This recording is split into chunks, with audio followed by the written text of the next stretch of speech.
million. That's what Russia is spending every day on the war.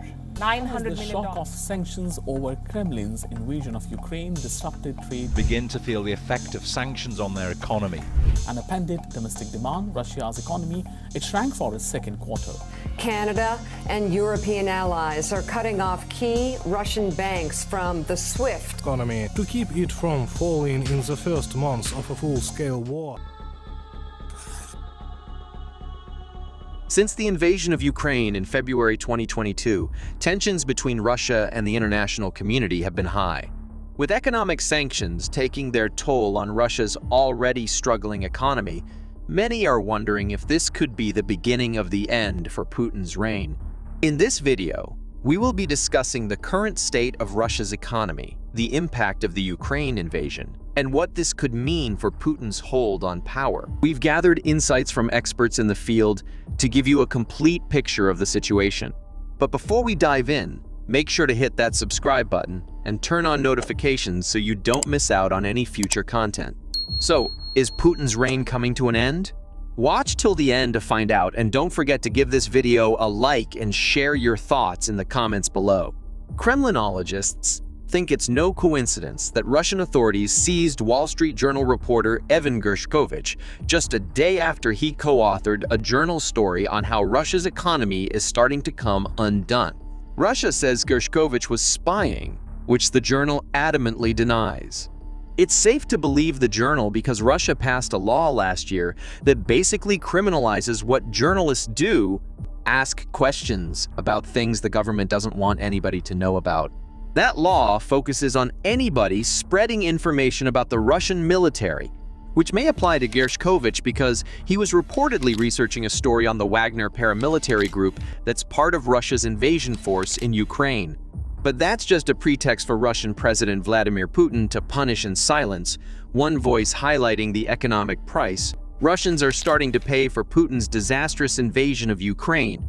For several months after Russian forces invaded Ukraine last February, the Russian economy seemed resilient. A spike in energy prices boosted Russia's oil and gas revenue, its largest source of funds. Deft maneuvers by the Russian central bank helped the country withstand tough sanctions imposed by the United States and other allies of Ukraine. Russian forces floundered in Ukraine, but that was due to poor military planning and execution, not sanctions. Now, however, sanctions are finally beginning to strangle the Russian economy in ways that could set it back for years. Laura Solanko of the Bank of Finland recently described how Russia is undergoing reverse industrialization, in which the military-industrial complex driven by war crowds out the consumer economy, as in Soviet times. Russia is stuck ineluctably on a path to lower potential growth and a bleak economic future, Solanko wrote on March 27. On paper, Russia seems to be surviving. Official data show its economy shrank by 2.2% in 2022, with the International Monetary Fund, IMF, forecasting flat GDP growth in 2023. But Russia, never the most trustworthy data purveyor, has stopped publishing a variety of economic statistics, and some IMF critics have blasted the agency's Russia forecast as naive and wrong. The wonky debate matters because it gets to the question of whether sanctions are accomplishing anything or not. In early March, Russian journalist Boris Grozovsky detailed a new Russian economy in which all resources go to war and household goods are sacrificed. Spending on consumption, he reported, fell by 49% in 2022, largely because there was nothing to buy. There's been explosive growth in sectors related to defense production, but cars, furniture, and appliances have grown scarce as imports disappeared, and the Russian economy pivoted toward materiel needed for the war. Murmurs of discontent are seeping out of Russia itself. Aluminum magnate Oleg Deripaska said at a recent conference in Siberia that Russia will run out of money by 2024. He complained about new taxes on Russian businesses to help finance the war effort. Even Putin has acknowledged that restrictions imposed on the Russian economy may indeed have a negative impact.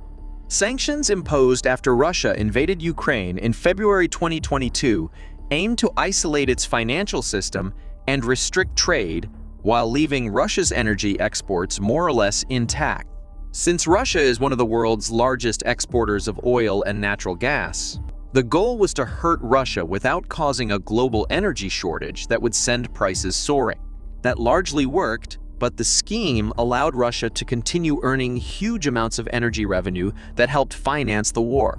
Last December, the European Union banned most imports of Russian oil, while a US-led group of large economies imposed a price cap of $60 per barrel on Russian oil. Those sanctions were novel and nobody was sure they'd work. Energy markets remained calm after those moves went into effect, and in February, a similar set of sanctions went into effect on refined Russian hydrocarbons such as diesel fuel. Russia is still exporting energy, but the sanctions do seem to be forcing costly workarounds in Russia's energy exports and denting revenue. The allied nations could lower the price caps on Russian energy at any time, effectively tightening the sanctions. Russia's economic woes are intensifying as it seems to be running short of tanks, artillery, and other weapons vitally needed in Ukraine. The intent of sanctions is to make it progressively more difficult for Russia to sustain the war.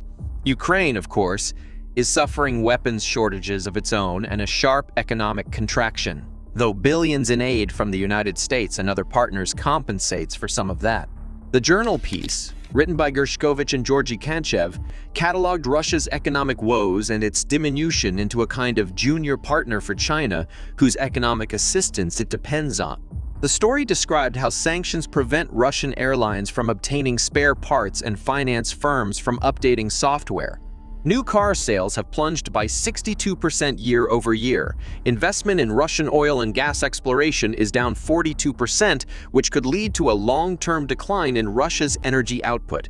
That wasn't the first story on Russia's economic problems, but it was comprehensive and may have arrived just as Putin is feeling the rising heat of a failing war and a flatlining economy. Snatching Gershkovich on bogus charges probably reveals increasing desperation for Putin.